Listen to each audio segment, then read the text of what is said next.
Hello, সবাই কেমন আছো? আশা করি সবাই ভালো আছো। তো ভিডিও অনেক দিন দেওয়া হয়নি, তো ভাবলাম ছোটো একটা ভিডিও শেয়ার করি। তো স্নান করে নিয়েছি, ডিউটি থেকে এসে নাইট অফ আজকে। তো পুজো করবো চলো। তো এই যে দেখো পুজো করেছি, সুন্দরভাবে ফুল দিয়ে পুজো করে নিয়েছি।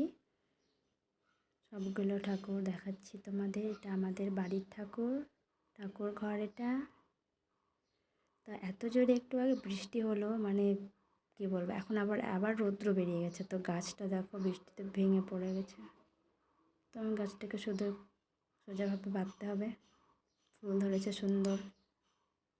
গাছ তো সবারই ভালো লাগে, আর ফুলের গাছ তো বেশি ভালো লাগে সবার। ফুল ধরেছে, যা পড়ে যাচ্ছে আবার ভালোভাবে আটকে দিচ্ছি। তো নিচে একটা দেখো সাদা ফুল হয়েছে সুন্দর। তো চলো দেখা হচ্ছে পরের ভিডিওতে। সবাই ভালো থেকো, টাটা।